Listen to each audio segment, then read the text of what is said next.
यही शक्ति यही उज्यालो विज्ञान मानव सभ्यताको वरदान बनेको छ। यही शक्ति यही उज्यालो मानव सभ्यताको वरदान बनेको छ।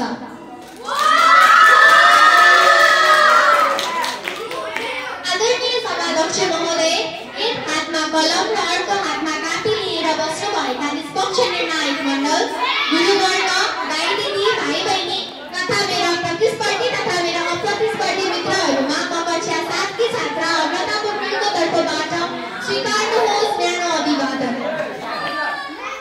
आज यस मेरीगोल्ड इङ्ग्लिस बोर्डिङ स्कुलको सभा हलमा आयोजना हुन गइरहेको वाद विवाद प्रतियोगितामा विज्ञान अभिशाप नभई वरदान भन्ने शीर्षकको पक्षमा आफ्ना तर्कहरू प्रस्तुत गर्न पाउँदा मलाई एकदम भाग्यशाली महसुस भएको छ।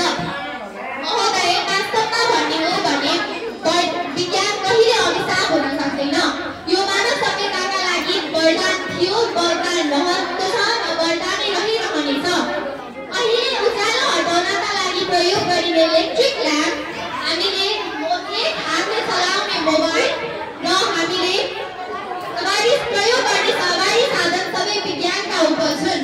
विज्ञानले मानव जीवनको गुणस्तर बढाएको छ, त्यसले मानव जीवनको मूल्यलाई माथि उठाएको छ। महोदय, एलेक्जेन्डर फ्लेमिङले इन्भेन्ट गरेको पेनिसिलिन र विभिन्न भ्याक्सिन र औषधिहरूले अहिले पोलियो र स्मल पक्स जस्ता विभिन्न घातक रोगहरूलाई नियन्त्रण गरेको छ। अहिलेको विज्ञानका कारणले आएको अहिलेको आधुनिक डायग्नोसिस र अपरेसनहरूले मानव जीवनमा सुधार ल्याएको छ। महोदय, अहिले बिरामी हुँदा झाँक्री खोजिँदैन, अहिले डाक्टर खोजिन्छ। यो विज्ञानले गरेको म्याजिक होइन, यो विज्ञानको प्रोग्रेस हो। महोदय, कोभिड-19 को समयमा विज्ञानले गरेको पद हामी सबैलाई याद छ। विज्ञान नभएको भए, विज्ञानले भ्याक्सिनको स्थापना नगरेको भए अहिले हामी बाँचेका हुन्थ्यौँ या हुँदैनथ्यौँ, कसलाई के थाहा। महोदय, मेरा पूर्ववक्ता मित्रले विज्ञानको कारणले हिरोसिमा नागासाकीमा भएको विनाशका कुराहरू निकाल्दै विज्ञानलाई अभिशाप हो भनेर आफ्ना तर्कहरू प्रस्तुत गर्नुभयो। तर म यो कुराबाट सहमति राख्दिनँ महोदय, किनभने अल्बर्ट आइन्स्टाइनले त्यो बम निर्माण गर्दाखेरि हिरोसिमा नागासाकीको विनाशका लागि त गरेका थिएन। यो उनले त आफ्नो मानव जातिको विकासका लागि गरेका थिए।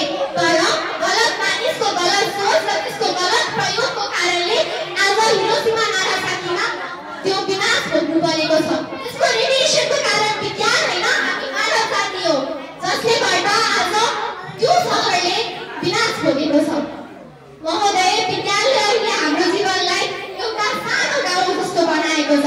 हामी हातको एउटा औँलाले गर्दा पुरा संसार चलाउन सक्छौँ।